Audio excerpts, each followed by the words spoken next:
Hi everyone, thank you so much for tuning into another video on this channel. Now, the video that we are bringing to you today is very different from anything that we have done on the channel so far. So I really hope that you like it.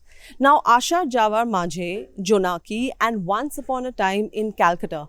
If you haven't heard of these films, believe me, you're missing out, because the filmmaker behind all of these films, Aditya Vikram Sengupta, is one of India's most artistic, creative and ingenious filmmakers today. His films are some of the most critically acclaimed films both nationally and internationally, and his latest film, Once Upon a Time in Calcutta, was recently premiered in the Venice Film Festival, and it was the only film from India to be featured on the festival this time around.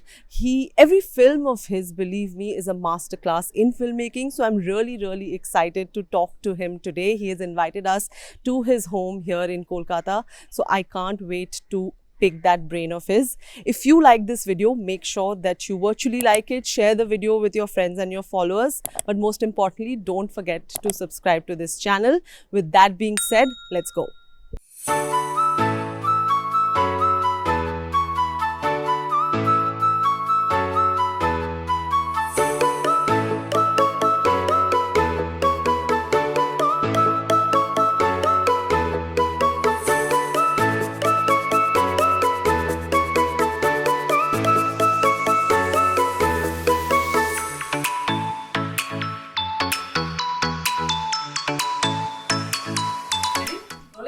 Aditya Vikram Sengupta, it's an absolute privilege to have you be a part of our channel today on this video. Thank you so much. Thank you for very doing much for this. having us. Thank Having you. me. Thank you so much for doing this.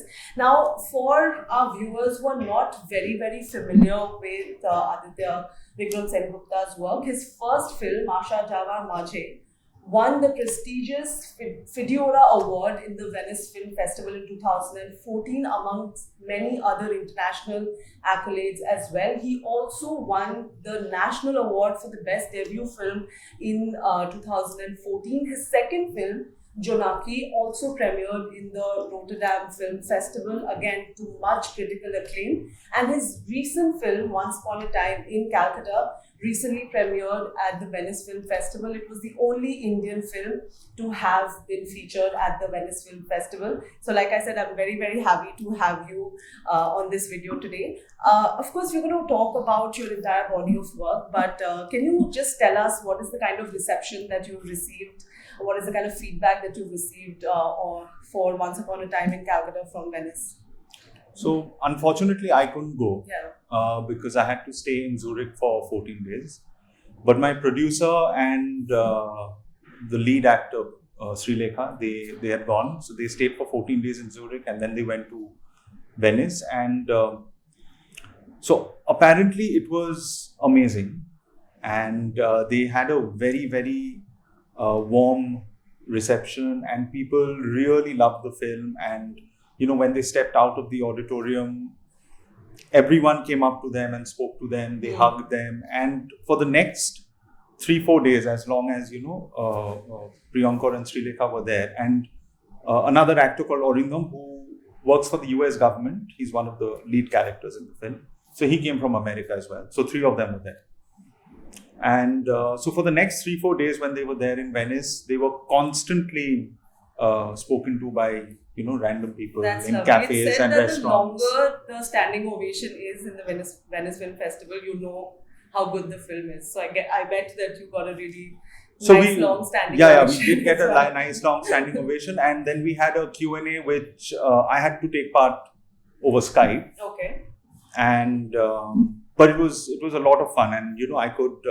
It was also a very strange experience for me because the Skype was on throughout the show, but it was kept in the projection room, so I could just see a blurry image of my film playing with a lot of heads. And but I couldn't reach out to it. And I don't know if you've seen Prestige, where the Hugh Jackman doppelgangers on top, and he takes the bow from under the stage. So it's almost like a feeling which is very similar to that. So I really wish that I was there, but it was really good from here as well. So Once Upon a Time in Calcutta is a film about a woman who has just lost her child, and after that she goes into a spiral of sorts. When it comes to her life, when it comes to her relationships, her marriage, finances, she gets into alcoholism, and the whole movie is like it's a journey for her to find her salvation, but at the same time it is also a take on the city of Calcutta, where on one side it is developing, it's also sort of crumbling within itself, in terms of its people, in terms of the idea of what Calcutta was, and the essence of Calcutta. So can you explain to me what was your inspiration behind this film, and what was your intended message with this film, without revealing too many things and without giving too many spoilers? So my inspiration to make any film is it's always life, and what I have been experiencing and I experience constantly. And making films is my way of understanding and processing life. So there are lots of people who write. There are lots of people who engage in different activities which kind of helps them understand humans and human relationships. And so making films makes me really understand the essence of life and human relationships and people and love and empathy and all of that. So so this is something that I kind of after a lot of introspection I kind of came up with this. So it's my way of reacting to my surroundings.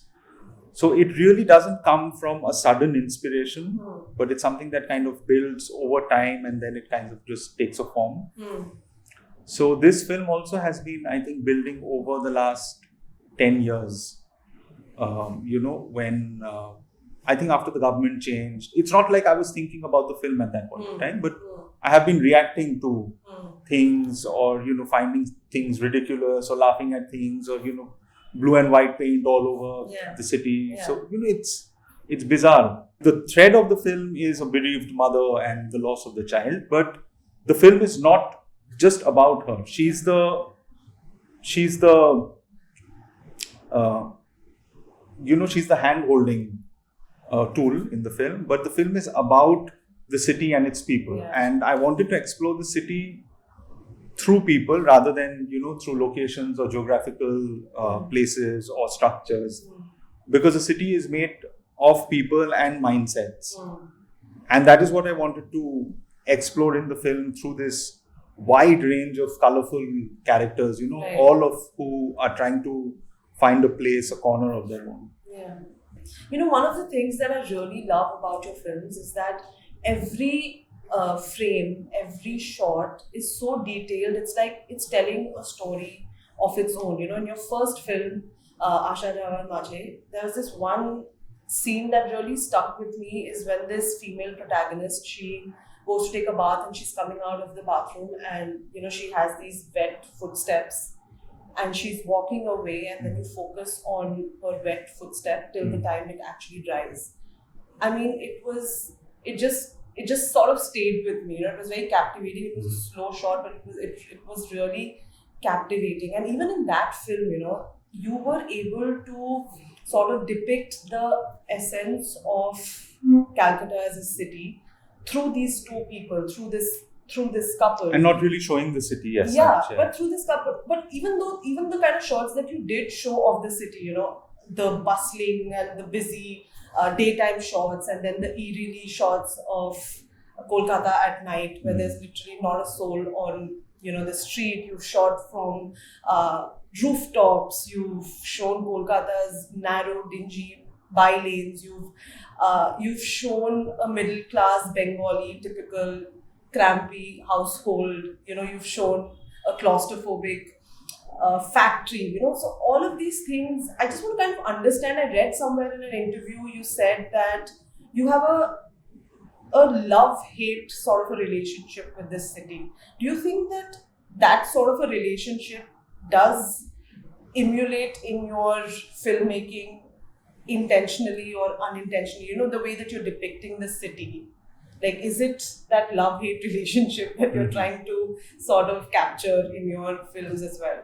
So talking about the framing and my frames having a lot of details, I mean, that's what life is anyway.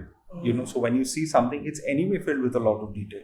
It's a different thing that we don't notice it and we fail to depict it because we are too engrossed in our phones and we are, you know, virtually more preoccupied, which makes us miss out on life and what is around us. So that's a separate discussion altogether. So, but yeah, when it comes to my relationship with the city, it's love and hate are the two spectrums, and it's also everything in between. Because a relationship cannot be these polarities. It has to. It's like a wide range of emotions, and especially when it's your own home. What I mean is that you're not trying to sanitize the city at all. No, it's very raw, it's very authentic. It's crazy, but it's also beautiful. You know what I mean? Yeah, because that contrast is there in your. Yeah, so it's the same thing that happens at home. You know, we don't end up liking or loving everything at home, but the moment your mother takes out an old, a sheet that you want to put on yourself while sleeping, just the smell of it gives you a comfort from childhood, which nothing else in the world can give. So, and then you get the best sleep, in months. So I think it's like that with everyone and everything, and everyone's home is like that as well. So it's the same with the city. Yeah. So there are people who are constantly wanting to move. There are people who just can't get out of their mindsets. They don't want to sell their old houses. But there are people who just want to sell and break and, build new structures. So there are all kinds of people. So it's not just one mindset or, these, there's no black and white. Right. It's just a mixture of so much. It's a very complicated, fabric. And then was your second film, Jonaki, which was very different from your first film. Completely different, at least what I understood or derived out of it. It was a very strange film, and I don't mean it in a negative way. So I'll tell you what my experience watching that film was. Till the last two shots of the film, I was not sure what I was actually watching. And I wasn't sure about what I was supposed to be feeling about it. I was very intrigued. Like I said, every shot was detailed and it was beautiful and it was aesthetically, it was just very, very intriguing. But I did not know till the last two shots of the film what exactly I was watching. And then when I finished the film, I actually went online and I read up about it, and I read your description of the film. I think it was on the Rotterdam Film Festival website, and I read your interpretation of the film. And then every single shot that I saw started to make sense to me. And it was just one of those films that kind of experience I don't think I had felt in a really long time watching a film, or maybe ever. I want to sort of understand your idea behind that film, because it was So very, Jonaki, it was quite abstract, wasn't it? I mean, No, I think it was too simple. Jonaki is my simplest film out of the three. Yeah, that's what I feel. Because it's because it just shows. It doesn't spoon feed people, but it is what it is, and it's based on the stories of my grandmother and her childhood and her youth, and when I imagined the stories, I mean, she would tell me during bedtime.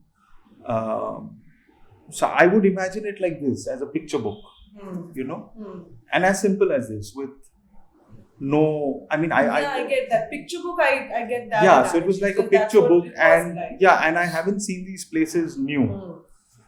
But what always intrigued me about these old places is that it always reeks of pain, because there's someone who's built it with a lot of love and, laid down every brick, planned it, and now it's just lying completely abandoned, and that does something to me.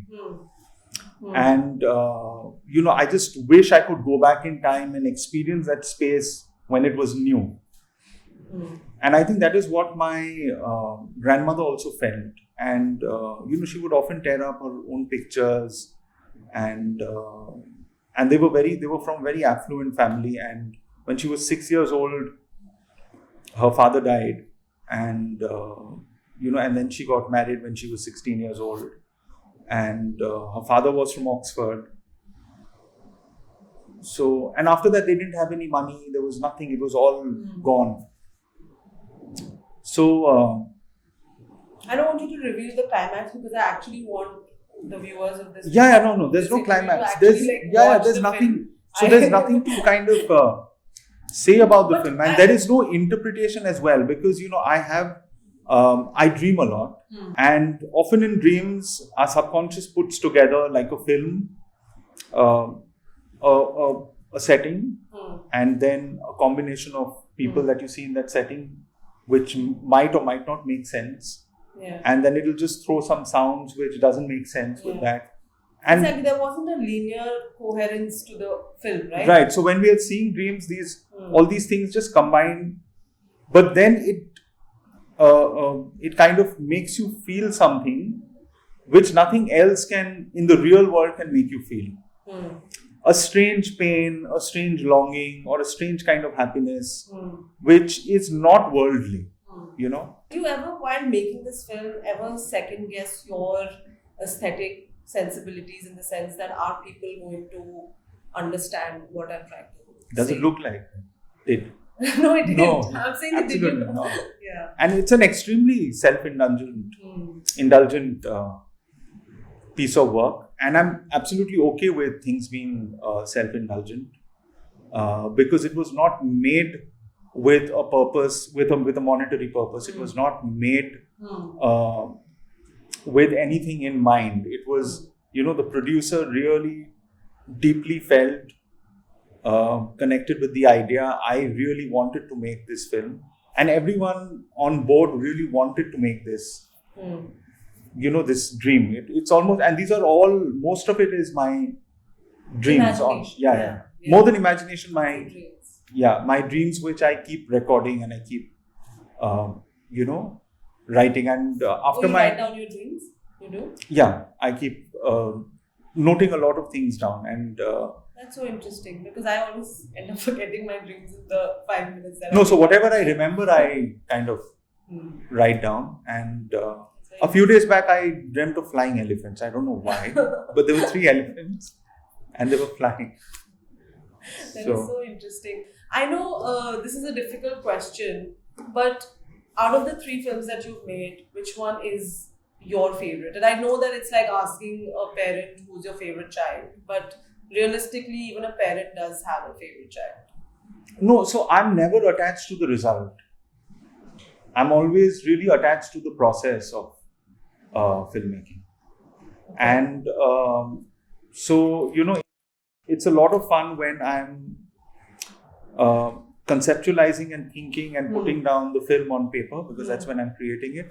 And then comes the direction part, which is more of management and human interaction, and which I really, really enjoy, because that's what kind of sticks with me. That's what I keep remembering, the time when I'm interacting with people and shooting and having fun. And then comes the post-production, where you reinvent the film, right, in the editing process. Right. And then once the film is made, it's not for me to, I'm really not connected to it anymore. So there isn't a film that you think was a better end product? No, because I don't make them as end products. So my approach is not that. It's a way of processing life. So the process for me is very important. And okay, then in terms of filmmaking process, which one was more memorable then? Let me put it that way. So all 3 have been extremely memorable. The first one was extremely, I was very baggageless in the first one. And I really want to get back to that state of being where I create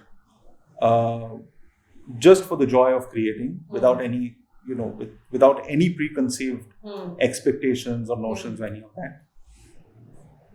But after that became really big at the festivals and everything. The second film, I had a lot of baggage, which I had to deliberately kind of get rid of. So that was a bit painful for me to kind of process that, because I knew... Because your first film did so well, you have to create another film. Yeah, so everyone's expecting a masterpiece, I don't know what.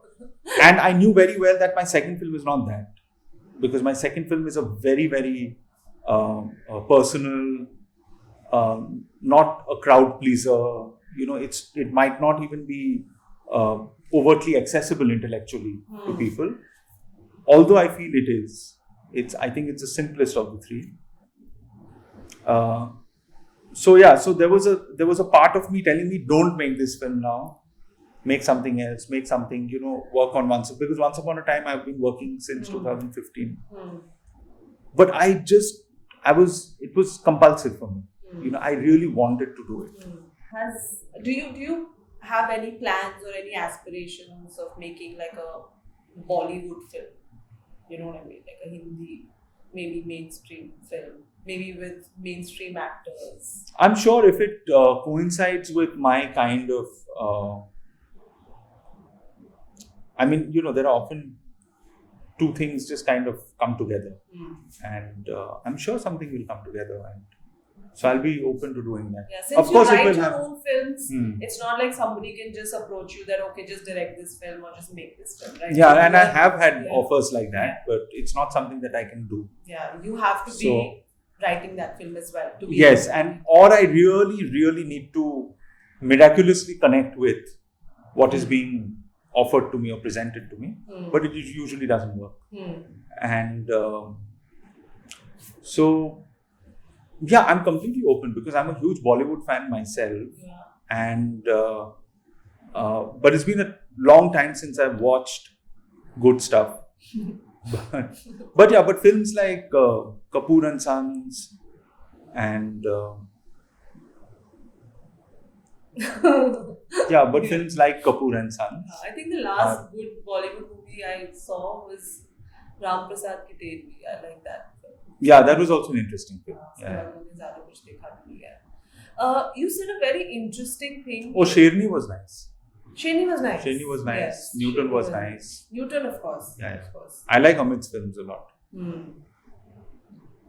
I was actually reading your interview with Variety magazine, and you said something really interesting, and I've written that down, so I just want to read it out. You said that Calcutta is obsessed and overburdened by Satyajit Ray and Rabindranath. I haven't said it. It's the truth. But you said that. Everyone knows it. Yeah, in the sense that you said that for the next 300 years, Bengalis feel that they have to do nothing or create nothing. They don't have to write any poetry. They don't have to create any creative work because they're going to live off of the genius of Satyajit Ray and Rabindranath Tagore. Can you elaborate on that? What do you mean by that? No, even I'm thinking I'll take that route now. It's the simplest way, and I don't have to come up with stories and write my own stuff. I don't even have to do my own BGM. And so I can take all of it from Tagore's stories, adapt one of them, use his songs only, and there are no rights anymore. So I can do whatever I want with those songs. And then I'll have new films every time. No, but elaborate on that. Like, why do you feel that is happening in Bengali film industry? Why do you think that's happening? It's not the film industry. It's just the... Okay, then in the state of Bengal. I don't know. That's the biggest mystery. Maybe it's born out of laziness. And also Bengal, I don't know. One can be obsessed, but to constantly bring them up in everything that everyone does is very problematic. Or to constantly want to adapt. So when I'm constantly borrowing something from the next house, means that I don't have enough food or ration in my house. Right. Now the rights from the other house is not there, which means that now he's not even going to complain if you take chal, dal, whatever from that house. So now you feel the need not to go to the market, grow your own crops, nothing. So you're just sitting at home. Oh, you have to make this, you just take this and make it. So even if he has limited stock, now he's opened his house to everyone in the apartment, in the flat. So everyone's taking food from there only. So everywhere you go, it's the same food. Yeah. So if you have to create something of yourself, you have to create your own farm, you have to plow your own land, you'll have to put your own organic fertilizers, you'll have to, be involved with what you're growing. Otherwise, how will you make something? You can't. Yeah. It's impossible.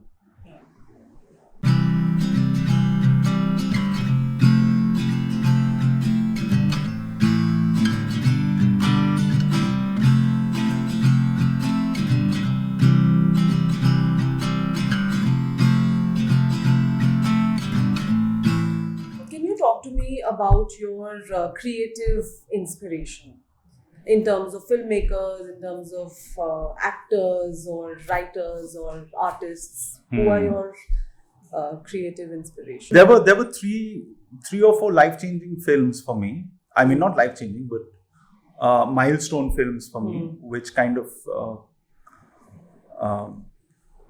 changed the way I looked at films. And I'm saying this in hindsight because now that I am a filmmaker, so I used to watch a lot of films with my grandmother. And we went to this one theatre called Menoka for an evening show. It was some Hindi film playing. This was in 92. So I was in second standard. And that Hindi film was not playing for the evening slot. It was Roja that was playing for that evening slot. Okay. And so we said, we've come, so might as well watch it. And so when I watched Roja on big screen, I couldn't believe that an Indian film can be like this. I couldn't believe that an Indian film could start like this, could have music like this, could have, just could be like this, And it completely changed the way I looked at film. Like it was something that opened my mind. The second film that really stuck with me was Monsoon Wedding. And it's a film that I repeatedly watched at the theatre. And it was absolutely amazing. I couldn't believe that an Indian film firstly could win the Golden Lion. And I'll be watching it at the theatre. I watched it at Globe.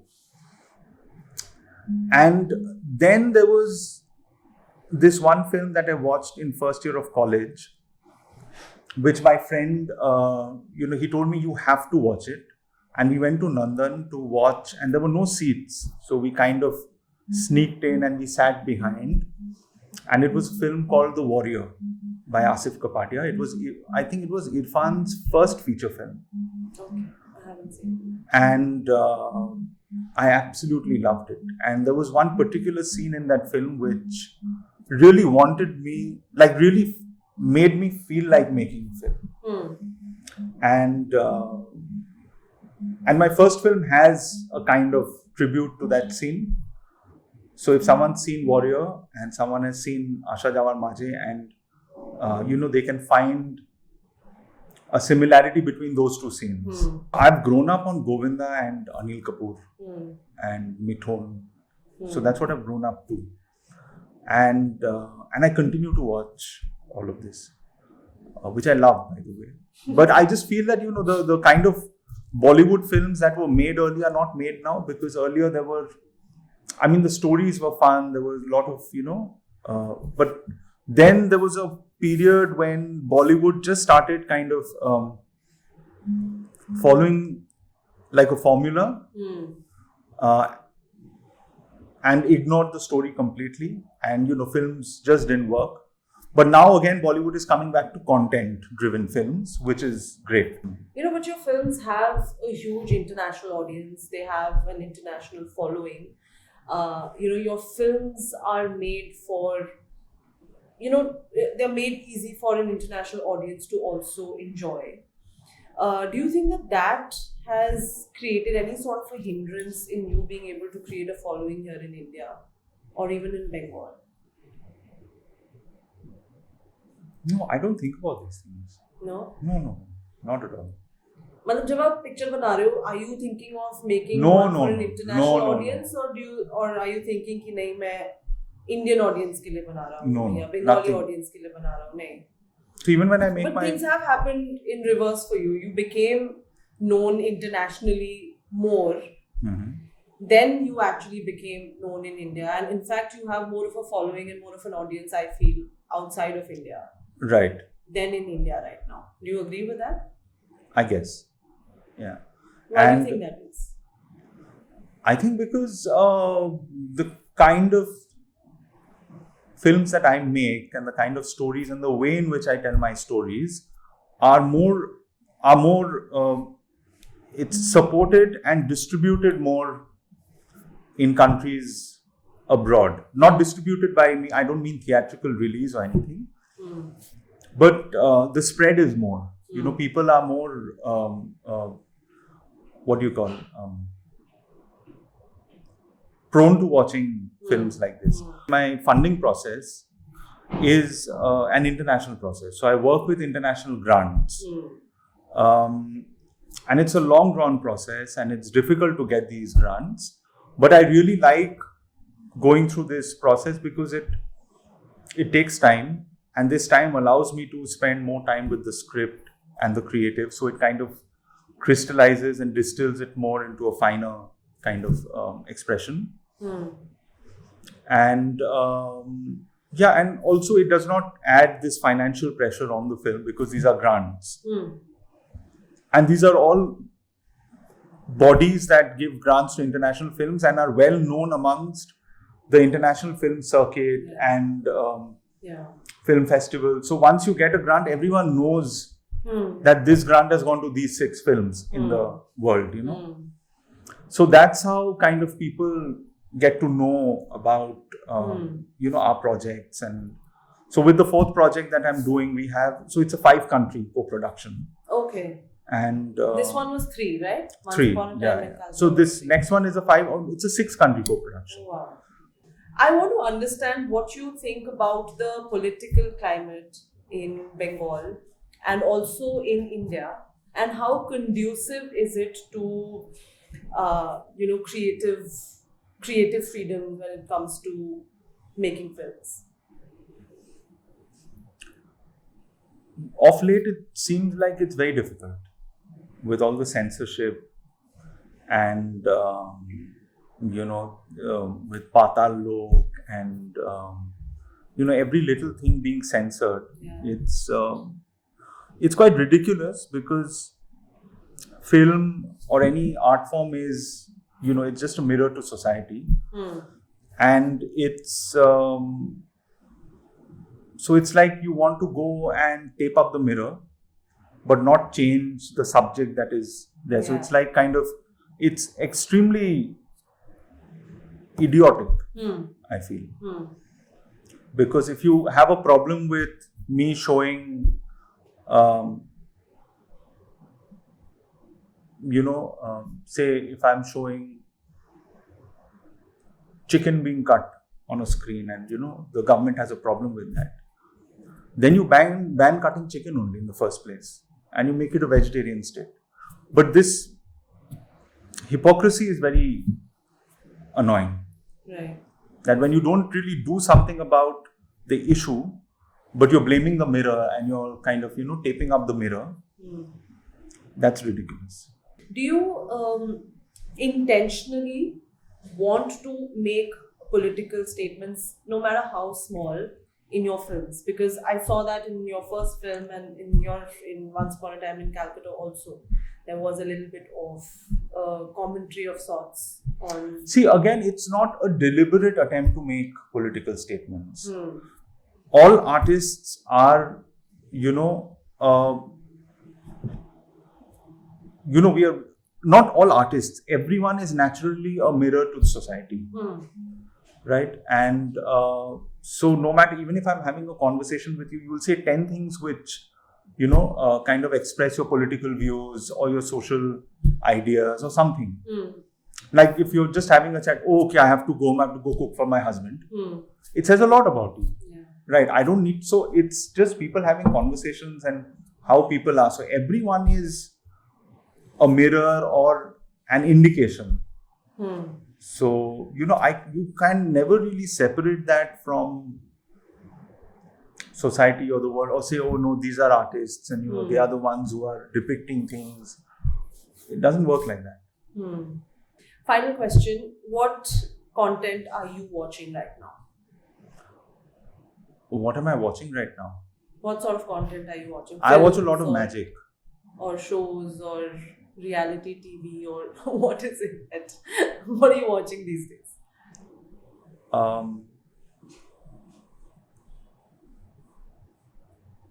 I've actually just started watching. You said you were watching on magic. Yeah. Like on YouTube. No, so or like that guy, David. No. So magic is something that I've been doing since a very long time. And you do magic also. Is there anything that you don't do? No, it's not like I professionally. It's like so I study magic and I'm studying a lot of card magic for the last few years. And so even Chaitanya Tamane, who's the director of Court and Disciple. So he's also been doing magic for the last 14 years. So I have been doing magic since I was in my second standard. But that was very so I used to do shows and stuff.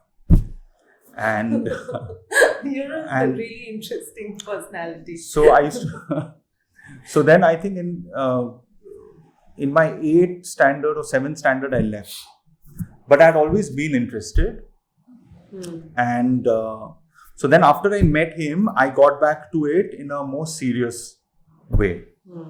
So now both of us, so he's extremely good. And so now I've got into like a serious study of magic and, we chat once in a while. So he prescribes these certain modules. So it's a very deep kind of a study. It takes a lot of time and it's, it's entirely so it just keeps me in place, these things, music and magic and painting, these are things that just keeps me happy. I'm actually rewatching a lot of old films with my mother. And other than that, I don't really like going on Netflix and starting to choose a show. Yeah. It's the most painful thing. It's very daunting, no? Yeah. Yeah. So that's something a series. To start. Yeah. What do I watch now? But I think my favorite show would be Better Call Saul. And for me, it's a masterclass by itself in writing, in everything. Yeah. And that's something that I'm planning to. I keep having debates with my friends about whether Breaking Bad is better or Better Call Saul. No, I don't have a doubt. No? Better Call Saul is better. For me. Yeah. I like both, but I like Breaking Bad more. Breaking Bad is more action. More dramatic. Yeah, more dramatic. Yeah. Better Call Saul is also very dramatic, but it's a different kind of drama. Yeah. Thank you so much for doing this. Thank you. It's been a pleasure. Did you have fun? Yeah. Thank you so much. And I would once again ask our viewers to, if you like this video, do like the video virtually as well. Share the video. And most importantly, subscribe to the channel. And if you like this video, let us know in the comments below what you thought about this new form of videos that we are trying to create on the channel. Give us your feedback. Let us know what you think about it. And finally, thank you so much for watching.